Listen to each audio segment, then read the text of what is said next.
Yeah, so we just came to collaborate, do deals with people, do have like lenders in the group, have home inspectors in the group, contractors in the group, and it's more of a mastermind than it is just going to be me and Matt, talking at you. So we want to speak with you guys. So my name is Matt Cresco. So I have been in real estate since July of 22, which as most of you know is a very interesting time to get into real estate. I'm sure we'll kind of get into my background, but I've got about 9 years of recruitment, and then I shifted into real estate. I think the biggest piece for me was it was an intersection between two things that I'm super passionate about, which is connecting with people and self-development. I feel like everybody in the world of real estate is trying to personally or professionally always better themselves. And I tried doing it on my own for about 6 months and did not do very well. And actually connected, was in a mastermind group with Zach over here and some other guys that are in real estate. Ended up getting connected with Faster House. So I've been with Faster House for a little over a year as an acquisitions manager. So my job is to go out, most of you probably understand it, but my job is to go out and build relationships and find off-market properties that are discounted. And that's it. We have a whole section of people that do contract to close. We have another side that does disposition. So it was a really good opportunity for me to get really good in one focused area, which was the acquisition side and leveraging my strengths, which is networking. And then actually about 2 weeks ago, I accepted a position within Faster House as director of sales. So I went from doing 0 deals in 2022 to I had put 42 under contract in 2023. And then in that year that I was with them, ended up becoming the director of sales, which is awesome. And so now I am still doing acquisitions, but I'm leading a team of 4 people to help them see some of the success that I was able to get. Awesome. This is kind of a plug for Faster House, but Faster House is probably my number one wholesaler in St. Louis. That their numbers are, if you look at them, they're probably pretty accurate compared to any other wholesaler. And they've bought properties from us back when, I forget his name, the bald guy. That was good. There's a lot me, of bald guys. Dennis, Casey, yeah, when Dennis Montgomery Lucas. was doing it, yeah. There's like 7 of us Yeah, are bald. they're bald. Yeah. Is that a requirement? We have a time. I'm good there. Yeah. Yeah. There goes the power alleys. But yeah, so which was really excited when you joined with them, because like when I see their deals come through, I actually take a look at them, if they're in our area now. So guide us through your in recruitment and what put the idea into your head that you want to do something else. So in 2020, I got turned on to the idea of house hacking. Is everybody familiar with house hacking? Buying a multifamily, buying a 2 to 4 unit, using something like an FHA loan. So you only have to put 3.5% down, and then you rent out the other units, and you get to live hopefully for free.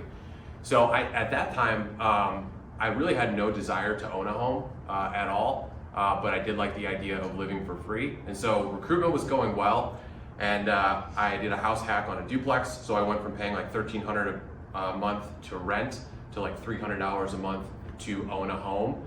And then, so I decided to do that again the next year. I put a 5% conventional loan down on a townhome, and then started Airbnb the duplex. And then when COVID happened, it really changed the landscape of recruitment. One of the things I loved about recruitment is I could go visit my clients, I could go hang out with them. I have a lot of friends that I've developed. So it was a double-edged sword because the virtual aspect of things allowed us to get contracts all over the country. So it was really easy to pick up work. The bad side is I started liking less and less what I was doing. And so, as I said before, it was real estate. It was the intersection between like the relationship building side, because people were still meeting in person, and then the personal and professional development was just something that I was super passionate about. So we got to a point where I had a business partner. So my business partner essentially agreed to buy me out. And when I say buy me out, it was basically a revenue share that I was going to get over the next 2 years that would give me runway to ramp into real estate, so I would have a steady stream of income coming in. So July 22 completely broke away, and within 2 months of that happening, my recruitment company folded. We had our top person quit. We had somebody that just started to, I mean, no better way to put it, they started shitting the bed, and we're not producing at all. And then the middle of the road guy just couldn't get anything going. So it wasn't my business partner's fault. It wasn't really my fault. It was just a unfortunate set of circumstances. So there I was. I had zero money coming in. The interest rates rose, and I really didn't know like what I wanted to do with real estate. I just know eventually I wanted to build a portfolio.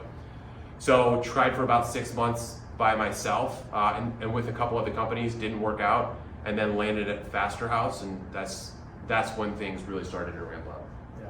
So you have sales skills from your previous job. Yeah. So what kind of training did you have that was able to carry over into real estate sales? You know, or calling, or like maybe it's just something as simple as giving you the courage to call sellers. Correct? Yeah. Or Yeah. the way that you talk to people, or you said you're really good one-on-one, face-to-face. Yeah. Like, did that give you more confidence than the person that's maybe like a, I don't know, a cook in the back of a kitchen isn't talking to to customers on a normal basis? Yeah, I mean, there's definitely parallels to what I did. My first job out of college, I had to make 100 cold calls a day, and so that was the best job that I'll never want to do again.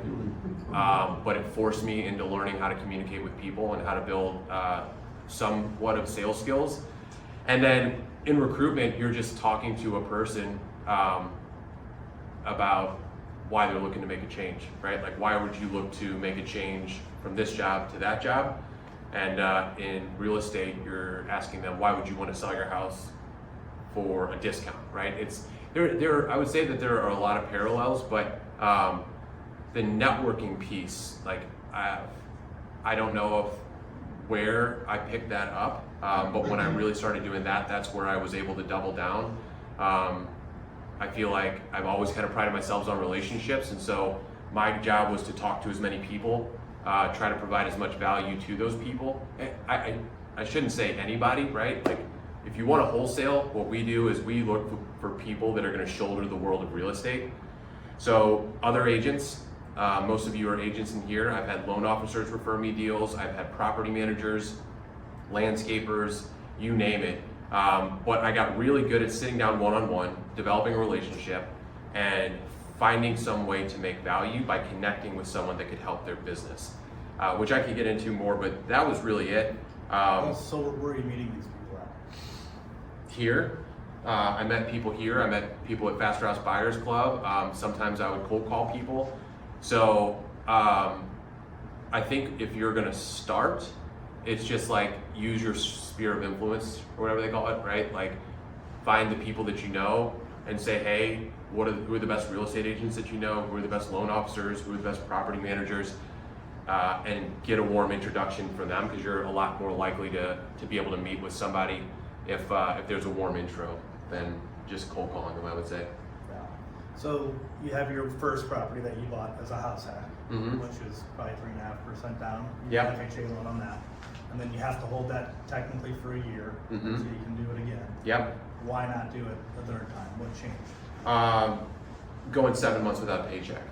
It's tough to save for a down payment when you don't have money. So that happened after. Yeah, so it happened right as I had bought the second house. Yeah. So 'Cause I remember when you first, I thought you just quit cold turkey. I didn't know about the company collapsing. I just thought you were like, all right, I'm doing it. Well, I did. and then the company collapsed. And then the company collapsed. Yes. So, but I'm actually on the hunt now. Now that I have my reserves built back up and I feel a little bit more stable financially, I'm looking for a fourplex. So as long as I am not married and without kids, I will house hack as much as I possibly can. So yeah, does that answer? Yeah. Okay. So you would advise someone to keep doing it? I would do it as many times as you possibly can, if you're in a position to do it. Not everybody is in a position to do it, but it's just the. And are they counting the income from the other units when they're looking at your income? It depends on what you want your CPA to do. Yeah. I would say. So for my next one, I want to there's a couple that I'm looking at that are around like fourplexes that are around the 600, 650 range.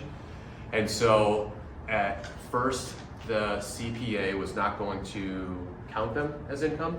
And then in order to tweak the numbers so they could be really careful about my debt to income ratio, we were going to take a portion of that and claim it so that my debt to income ratio looks a little bit better. Yeah. Okay. What about the lender? Are they counting that Yeah. income? Okay. Yeah, So well, so sorry. So my that's- CPA and my lender are Yeah. kind of working hand in hand on that. So that's what I want to get at. So that's important, like when you're buying this, maybe you don't have enough income. However, when they're looking at your purchase, then they'll count some of that income towards your, whatever you're making for that year, which Yeah. makes it a little bit easier. Mm-hmm. So as far as the interest rates, and then we'll get into wholesale, but what changed like between cash flow on your first property and this property? Significantly. So first property I bought, I had a 2.25% interest rate. Second property was a 3 1/8. This one, I'm looking wherever they are Yeah. right now, 6s, maybe 7s. And it's tough. So that's why I'm looking for a fourplex. The gentleman back there in the red hat, I don't, or no, wait, were you talking about multifamilies? City multifamilies? I'm looking for some. Yeah, so you were talking about those. In terms of like the difference between a duplex and a fourplex, it's just a lot easier to make those cash flow. And if I wanted to cash flow with me living in one unit, it's impossible to do it with a duplex, or damn near impossible to do it with a duplex. Triplex, fourplex, easier. I'm also going to be dabbling in midterm rentals, which is what I have on the upstairs of my duplex. So I have a travel nurse up there. I furnished it, and that sent my rent from $1,450 a month to $2,400 a month. Nice. Mhm. Okay. Cool.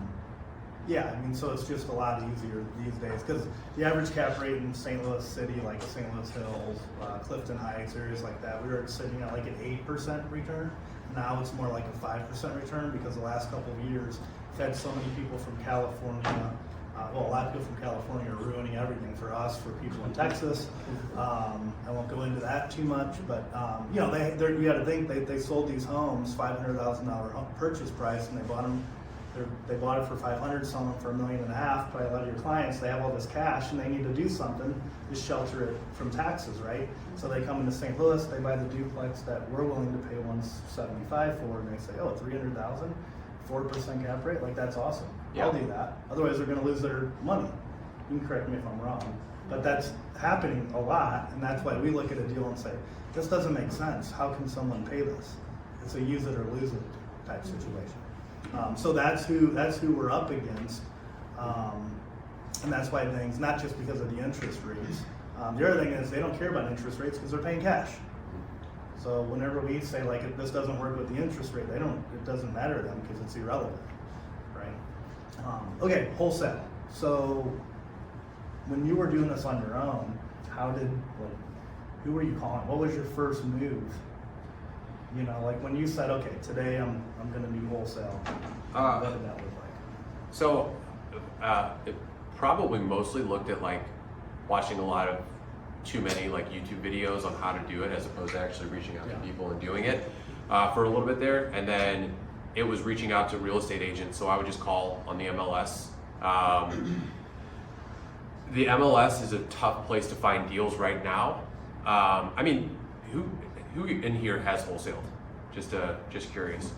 Okay, so has anybody noticed a trend with wholesaling, or if you're reaching out to wholesalers that people aren't able to do it as much, or people aren't doing it as much? Wholesalers are dropping off, just like real estate agents are dropping off, just like loan officers are dropping off.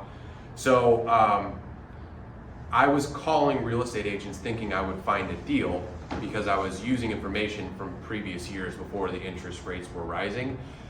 At one point in time, I thought I had wasted a ton of time doing that, but what I realized is when I would call, and if you're going to use this method, there's a few methods, right? But if you're going to use the method of calling real estate agents and building a relationship with them, it's not about getting the deal that's listed on the MLS.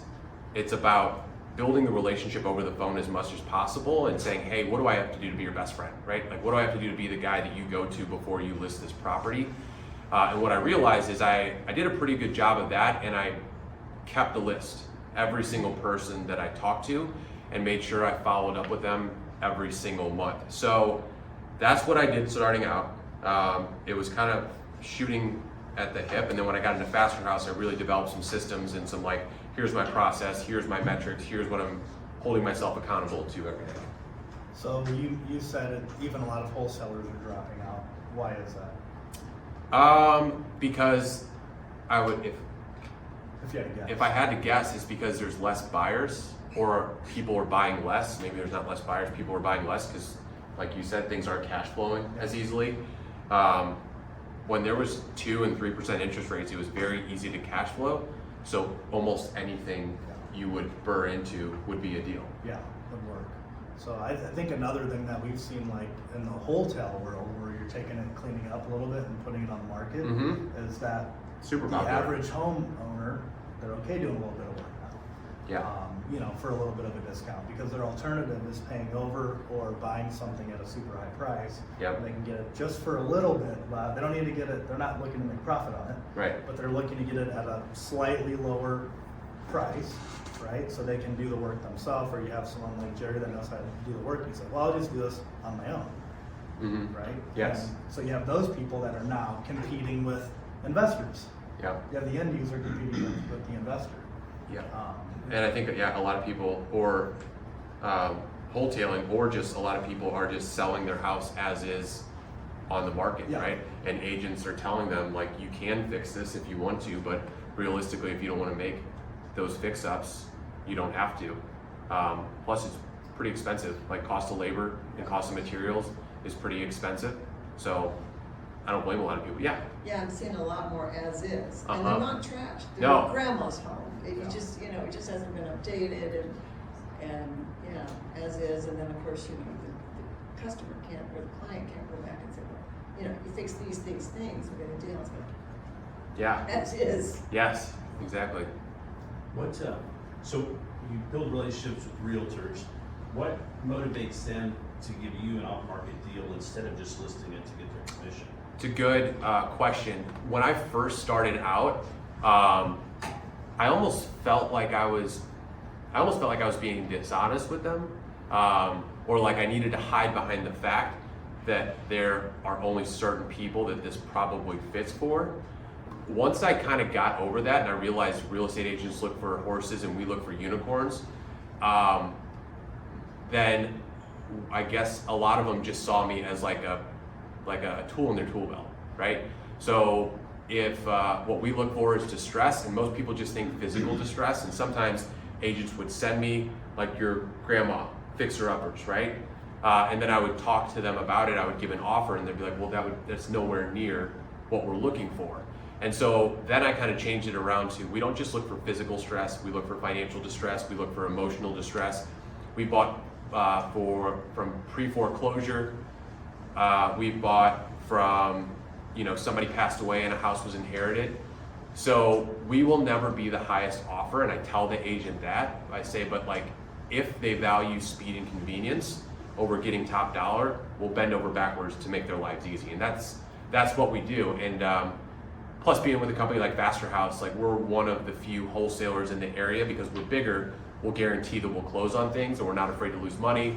We're not afraid to fix it up ourselves if we have to. But I think the biggest thing starting out was like, hey, you probably will come across one of these a year, maybe one every other year. I just want to know if it's okay if I follow up with you, so that whenever that does happen, I just get a crack at it. How do you compensate the agent? Dual commission.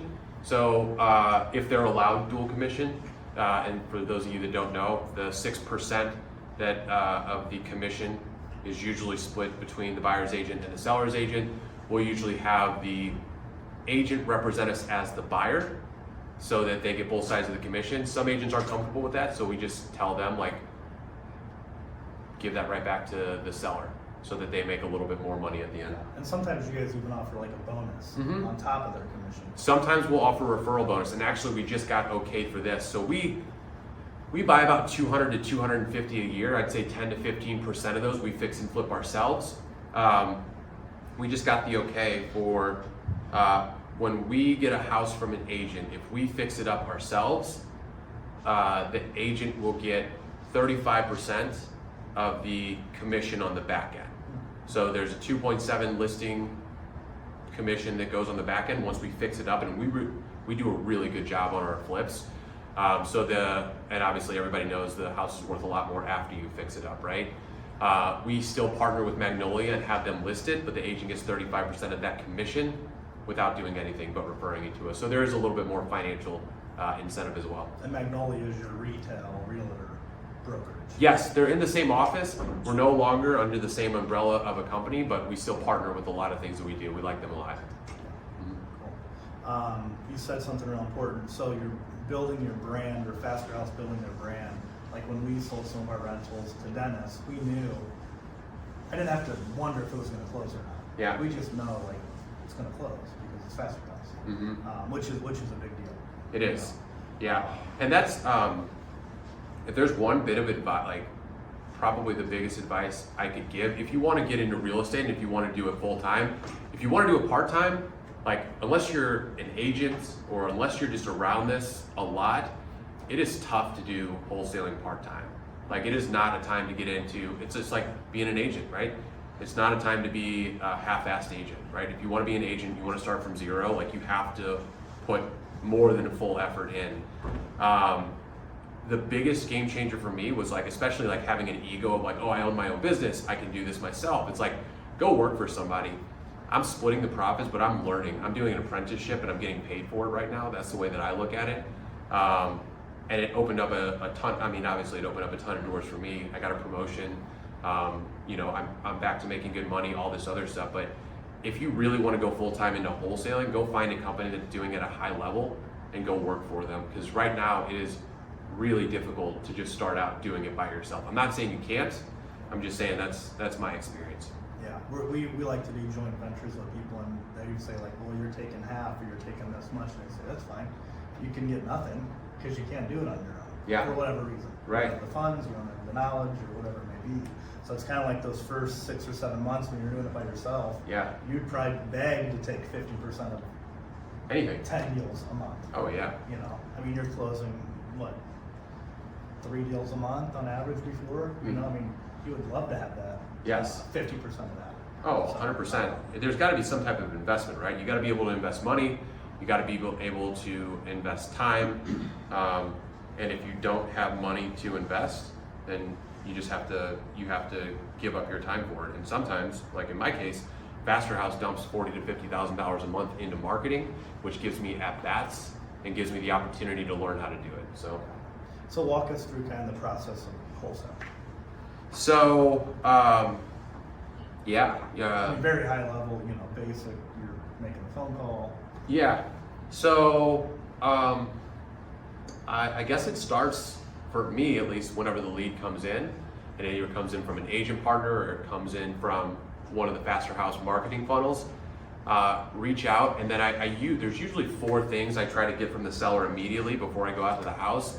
It's motivation, condition, timeline, and price. So really understanding their motivation. Like I said, like we look for people that there's some type of distress. And so if they don't have that distress, we get a lot of people that call in and they'll say, hey, I want to sell my house, I want to sell it as is, and I don't want to pay realtor fees. And if that leads to money is most important to them and they just want to make extra money from not paying realtor fees, I'll tell them like, we're not your best bet. Like you're going to be way better off going to a realtor because the discounts that we buy it at far outweigh any compensation that you're going to be paying a real estate agent. So their motivation, the timeline, it kind of couples with motivation because if you understand that they want to move really fast and they want to get out of it, that's usually an indicator that they could be a good fit for us. Condition of the house, we like to know going in what we're going to be working with ahead of time. It just gives me a better feel of what my numbers are going to be and what kind of offer that I can make.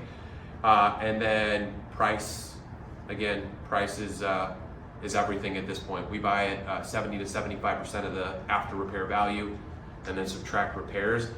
Those are the things. I go out to the house, I take my pictures, I build a relationship, I just try to be a human with them. I realize like you're not talking people, you're never gonna talk somebody into something that they don't wanna do, right? Your job is to go out, your job is to be a human, your job is to figure out like what their pain is, have them open up to you and see if your solution can fix that pain. And if it does, it does, it doesn't, it doesn't. And at some point you give the offer. I mean, there's a lot of nuances in between, but when you come to an agreement, the property goes under contract. So we usually close in about 3 weeks. We'll put down earnest money, no inspections, no contingencies.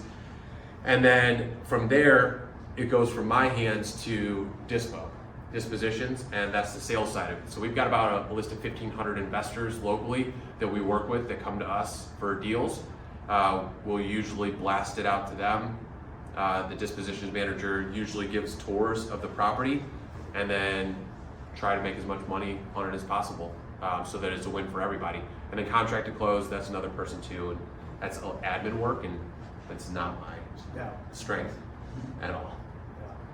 I guess I got some questions on the disposition side of things. So when that email blast goes out to all 1,500, I mean, what's that look like? Is it kind of like first come, first serve? Is there bidding amongst these bidders? Is it kind of like, you know, oh, this buyer is a friend of this wholesaler, so they connect first? Or like, Yeah. I imagine it's kind of frenzy. It's a great question, and it does seem like a very large number. So I would say like a fraction of a percentage of people of those are actual serious buyers. And then depending on, because we buy all over, basically we buy anywhere in the greater St. Louis area besides North City, and we don't buy in Illinois. So who responds to that? It'll depend on what areas, like what their specific buy box is, and then where it's priced at, right? We try to price things accurately and fairly, but sometimes we mess up on those. So let's say you get 5 interested buyers. we'll set up usually one day where all of them go out, all of them take a look, and then they all submit their offers. And a lot of times the highest wins, but usually like we'll prioritize. If one's a little bit lower, but it's a cash offer without contingencies, then we'll go with that one. So again, dispo is not my like forte because I'm really hyper focused on the acquisitions, but that's from my understanding, that's how it works. You know, I think another part that goes into it is how reliable is the buyer? Is it someone that they've worked with in the past, or are they willing to risk like $1,000 difference on someone that just started? Or is it, you know, someone that's buying properties for them all the time and they say, okay, this guy's buying properties, it's pretty much a done deal. Yeah. We know he's not gonna go in, because a lot of times once you sell like even a wholesale property, they'll go in and then they might try to talk you down, or they'll, I mean, you know, or they're trying to double wholesale it. So like I called someone on that yesterday, and it ended up being a friend of mine, and someone else was selling it and ended up being his partner, but people try to sell your wholesale deal. Yeah. And then they don't close on it. Yeah. Because they don't have the funds. Well, we wholesale deals. We Yeah. don't wholesale, right? But it's But you guys it could comes. close on it if you had to. Yes, yeah, 100% we can close on it if we had to. So I have just a question for the general group, because I want to make sure you all getting value out of this. For everybody trying to wholesale, where are the biggest bottlenecks for you guys? Sometimes it's getting them to be honest about the price. You know, make me an offer. Yeah. So I'm like, okay. So you're saying you want to get a price out of them first, and sometimes Yeah. they just won't do What that. are you thinking? What do you think it's worth? I don't know. You know, I don't know. Yeah. So But they'll say as much as possible. and they'll say, yeah, always, right? As much as possible, right? We want the top dollar, and we want speed and convenience, right? So for me, in those situations, I've gotten really comfortable. I shouldn't say I've gotten really comfortable. I've gotten more comfortable at giving lowball offers. And there's a horrible stigma around lowball offers. I mean, it sounds bad, and it sounds like you're trying to rip somebody off. But to me, if somebody's not going to give a price, what I want to do is anchor them. I want to anchor them low, and I'm going to rely on my ability to build rapport with that seller, enough rapport to where we have a relationship, and if I shoot them a super low offer, that they're not just going to say, get out of my house, right? If they say, oh my God, no way, there's no way I can do that, say, I completely understand, but you know, I have no idea where you're at, and I'm trying to mitigate as much risk as possible on this so I don't lose money on the deal. If you can't do this, what can you do? And see where they come. That's helped me to a certain extent, but it is difficult when you're talking about somebody's house and you throw out a low offer. Yeah. It can be a really difficult conversation, but in my opinion, you just have to take the emotion out of it. If I'm going in and making an offer on the property, I will prepare them for something that's gonna be very, very low, because they have their number in their head, let's say 100,000. And I tell them, I really don't wanna give you my offer because it's gonna be so low after what I saw today, and I'll just look at, I'll usually look at damage. I said the roof, and they said, yeah, the roof needs to be, and then I might touch something that has a crack or touch like a cabinet that's off, and then they'll talk for themselves, and then I'll look at the different floors, and then I'll just, I'm gonna be, what you told me on the phone and what we have here today, and then we carry an estimate sheet too. So we write all the estimate there and we show them, we say, this is what we think it's gonna cost. But my offer, again, it's gonna be really, really low, and you just keep repeating it. And they're thinking, their number's 100,000 in their head, they think you're gonna come in at like 50 grand, or whatever it is. So whatever you say, say it, but make it low. And kind of like what Matt said, is, hey, I don't wanna get hurt on this deal. Yeah, Yeah. and I think If we have to lower the property $10,000 or $15,000, I could lose money on this deal. Mhm. So, offers, any other bottlenecks? I would assume some people are just trying to find. How granular do you get on your repairs? Like you had just said that you have a list. Do you do that as well and get that granular on your repairs, or is it more of a Yeah. square footage price or? So no, we have a rehab calculator, and also I'm gonna get if anybody wants it, and I can I got it. I Or can you put it I up can there if you show want, yeah. I can show people our rehab calculator, but if it comes down to it and that's what they want to see, like they want to see like what it's going to be, I'll go through like line item by line item and tell them like how we came to that number, and I'll tell them how we make money and what we try to make as a return on investment, right? Tell you what does yours look like? That sheet, like repair sheet, has windows and roof and flooring and Systems. you put systems are on there, plumbing, electric, Is this a Judy Brown training room? yeah.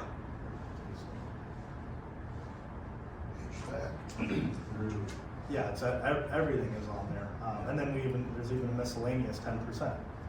Like, have you ever had a project that's went over budget? Well, imagine doing $100,000 in repairs and 10% factor X. So then if you have like a really good rehab budget, how do you have the highest degree of confidence in like your ARV, like your after repair value, like number, but that's not gonna be shifting? Sorry. So you're purchasing the home for 100K, you have a full, you've gone through your sheet, you're confident that it's gonna have 50K in renovations. Yeah. How are you confident that you can then take it to market and list it for 175?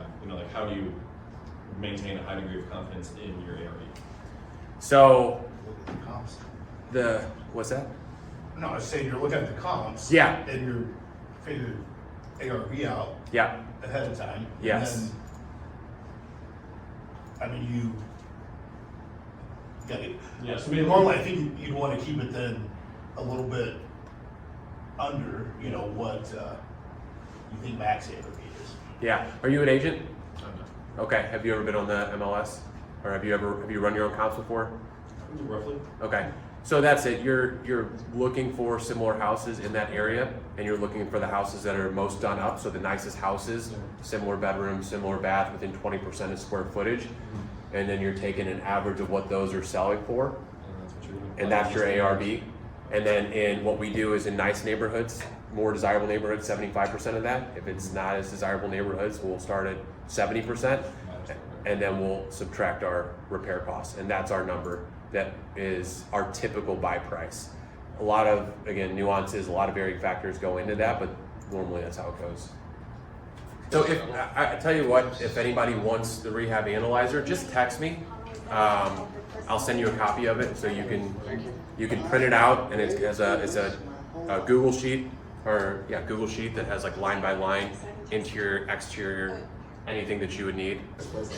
So I have a question, is anybody having just trouble finding deals to wholesale? Anybody in here? One person? Is there? I have another question. Is anybody here finding deals to wholesale? Are you? Where are you finding them? We're calling primarily probate. Yeah, that's a great list to call from. Yeah. So right now what I'm hearing is finding deals is the most difficult part about that. So if you are looking to get started into wholesaling, I think the biggest takeaway for me is there are three ways that you can go about finding deals. It's direct sales, it's marketing, and it's networking. So direct sales is door knocking, it's cold calling, it's texting. Marketing, it's SEO, PPC, or maybe direct mailers to probate lists or whatever it is that you want to do. And then networking, and it's finding people that are surrounding the world of real estate and reaching out to them and building a list and a database of people that are going to consistently send you deals. The best way of those three is the one that you can stick to. And I would develop a plan around which one you want to go to and stick to that plan. I think the biggest mistake people make when they start out is they dabble in some cold calling and then they give up after a month because they're sick of making a billion calls. And then some people maybe dump a little bit of money into marketing and then they start and then they stop.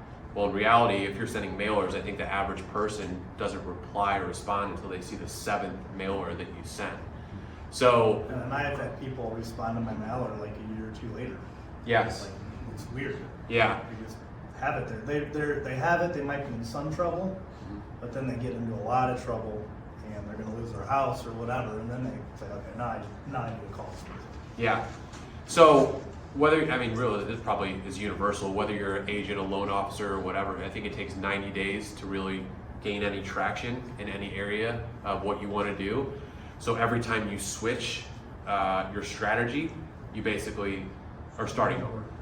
So that's my 2 cents on it. My preferred method is the networking piece, and if you're starting out, I would try to score yourself. I would try to set some metrics or KPIs as to how much you want to do every single day, and try to and I have this. I have a scorecard that I've developed. Anybody familiar with 12-week year, the book? So it doesn't really matter, but I try to score myself based off my effort as opposed to the result. Because when you're starting out, it's really tough to feel like a winner when you're not putting points on the board. And so if you can make your points, like the number of calls that you make, the number of connects that you have, the number of meetings that you set, or whatever it is, like those are things that are in your control. Those are leading indicators, right? So it sucked starting out. Like it sucked calling person after person after person, day after day after day, and not getting a deal for 6 or 7 months. So if there's any advice I could give to anybody who's trying to start out, it's pick a lane, and stick to that lane and try to judge yourself based off the effort that you put out. Like, did I do what I committed to do that day? I think it's important to know, like in our group chat today, I said, how do you know if you win the day or not? Right? How do you know if you had a good day or a bad day? Did you make your calls? Did you set an appointment? So another thing that I noticed that you've read a lot of books, a lot of business books, and you mentioned 12-week year, which I think is an amazing book. You mentioned like keeping track of KPIs, key performance indicators, things like that, so you know if you're advancing or you're falling back. There's another book out there called Gap in the Game, and sometimes you feel like you're losing, but maybe that like second month or third month that you're doing this, and you focus on like, where did I start and where am I at now? So maybe you started off and you just found a bunch of random numbers to call from PropStream or something, and you're calling them, but then like 2-3 months from now, like you're like, oh, okay, but now I have a system, now I have a follow-up system, and now I have like a spot where bad numbers go and where good numbers go, and I have a system for people that I spoke to, people I've made offers on. So you go, okay, well, if I measure like the gain, like the difference from where I started to where I'm currently at, now it looks a lot better. And then 7 more months from now, a year from now, 2 years from now, then you realize how much you've grown, or after you've done your first deal or you've done your 20th deal. The hard things become really easy once they become habits. So like making those phone calls at first, it sucks. Like you can call friends and talk and be on the phone for hours, but making an actual like phone call, like when we were doing calls yesterday, Cole's like, what am I saying to these people? Like, you just talk to them and you write down like what worked and you write down what didn't work and you keep track of things that work and you keep doing more of the same thing. So it's uncomfortable at first, but how many calls did I make? A bunch, because I don't really care. And we don't even know the people. So yeah, you just pick up the phone and you call and it becomes more comfortable. Yeah, and that's a great book, The Gap and the Gain. They actually did a study and they were, I don't know if they were able to determine people's happiness. I'm going to butcher it, but the gist of it was the more you're comparing yourself to where you want to be, the more unhappy you're going to be. Because that's your expectation and this is your reality, right? The more you can compare yourself to how far you came, the happier you're going to be.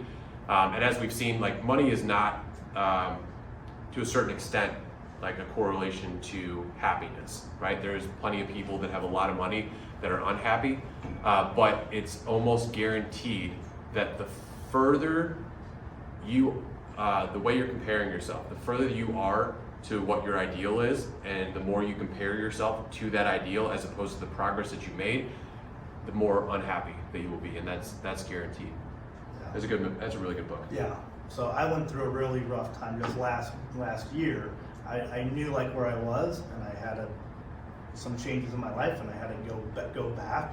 I'm telling you, like, no, it was really difficult for me to say I used to be up here, now I'm here, and I couldn't keep comparing to where I used to be at that time. I had to kind of reset and say, okay, this is where I'm at right now, and then I have to look back every now and then and say, okay, but like I just closed on one of our rentals the other day, and I'm closing that. Well, the gap, but I'm closing where I used to be and where I want to be. But if you just focus on the negative, you just focus on everything that you're doing wrong. But you have to focus on like, what are the things that I'm doing right in my life? Like I'm actually making the phone calls. And I said it on a quick video I shot on Facebook today, but I get so sick of people saying, I want to wholesale. I want to wholesale. I don't know where to start. I don't know how to do this. I want to do that. I want to do that. And it's year after year after year, a realtor comes in and they say, well, I want to do that, or must be nice to do this. But they aren't taking any action leading up to it. And we talk about it all the time. It's like, you could not be like, not so good of a salesperson, but if you make phone calls, like you'll gradually get better. You could be the best salesperson out there. If you don't make any phone calls, I guarantee that you're not going to buy any houses. Or if you don't make any offers, it's kind of hard to buy a house. Yeah. Well, I think when you're starting out in anything, it would be unreasonable to think that you're going to be good automatically. And I think people have a really tough time getting over that. Like the rough draft is always the shittiest. Like it's the hardest thing to do in any project that you ever take on. It's like the rough draft you know is going to be imperfect, so you can make up every excuse in the book of why you shouldn't do that. And I think just to your point, it's like you're not going to feel good at it. And you probably And you're not going to be good at it. And you're not going to be good at it until you put in enough work to deserve to be good at it, right? And you can probably correlate to the gym. It's like when you first go into the gym or your first run or whatever, it's awful. It sucks. You feel awkward. You feel weird. You think people are looking at you. Same with making the calls. You think people are going to yell at you. You think people think you suck at it, which you probably do, right? You're not actually good at it until you put in the work to be a person that deserves to be good at it. Yeah, so I wanted to spend a couple minutes, we'll ask questions, but for those of you that wholesale, maybe just go around or bought your last property, where did you find it? And maybe we can build off of that, because the other cool thing about wholesale is, do we keep it or do we sell it? Because you're getting it at a good discount. So do I want to build my rental portfolio? Do I want to keep it as a flip?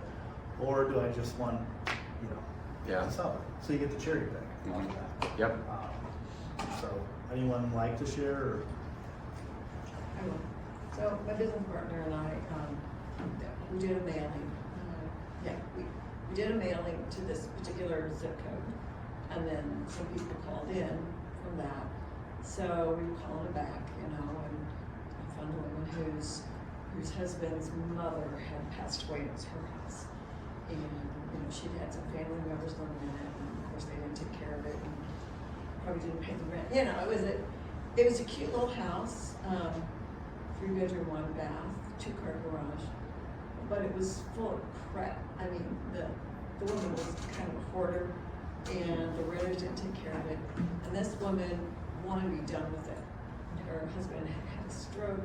So anyway, long story short, we did a lot of hand holding with her, but we got the deal, got it under contract, and we wholesaled it. I mean, we sold it to a contractor who wants to fix it. We really didn't want to do the work. It was just, we've done it before, but we didn't want to do this. Yeah. So, So to Matt's point earlier, do you know how many postcards you have to send to get one deal? I don't know.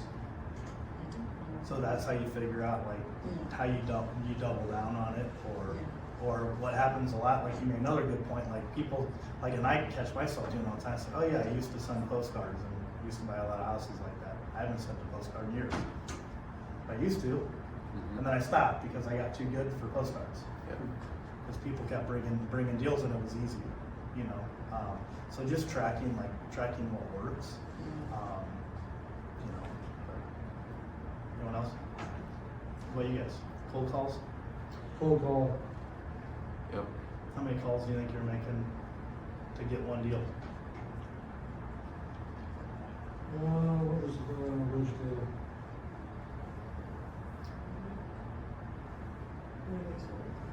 Three? 3 weeks? 750 maybe, 1,000. Yeah, Make 100 calls a day at least. yeah. Yeah. What's cool about that is then you can track, like, as you get better, it isn't 750, it's 500 calls. And then you're getting 2 deals per every 1,000 calls. And like I said, my recommendation is working, like, anytime you set that appointment, what did you say? And kind of keep saying that, because we used to call it words that work. But yeah, it's proven words, but except we get like really comfortable and we say, I'm gonna try something different, instead of just sticking to what we know, you know. And then that way when you guys hire someone and they're not hitting those metrics, like when you grow to like their size, you know, like, hey, on average, like 750 phone calls is getting a deal. Are you guys using a dialer, auto dialer? No? Click to call. So much easier. Yeah, it's a click, it's Yeah. with Resimply is what we use. That's what we use. Oh, Yeah. And Jake back there actually calls probate too, and he uses a click to call for that, which is a lot easier than having to dial the numbers. And you're making. Do you know your numbers? Yeah, it's about, on an average, probably about 80 dials a day between new prospects and following up with old people and whatnot, so. If you ever have, I know you're dialing out of Resimply and whatnot, and that, like Matt said, that's who we use, but, I use an open phone for click to call. A lot of, trying to think, I used air call before, and it's a little bit more expensive, but I'm trying to think of another big one that a lot of real estate. I mean, Mojo dialer. Is a good Mojo, one. but the thing with, click to call, with their, like, people you're following up with, and like, probate is such a niche, you wanna make sure you know who you're getting in contact with and who you're not. I think the click to call is better for that, because you're, with an auto dialer like that, there's some stuff that gets missed, Yeah, but, they're getting flagged a lot easier. yes, that as well. But open phone is so much cheaper than, I paid $180 for the entire year for one seat, and the other one I'm thinking of is smartphone. That one, it's very expensive, but a lot of people in real estate use it. I like open phone, and it's $15 a month for one seat, so just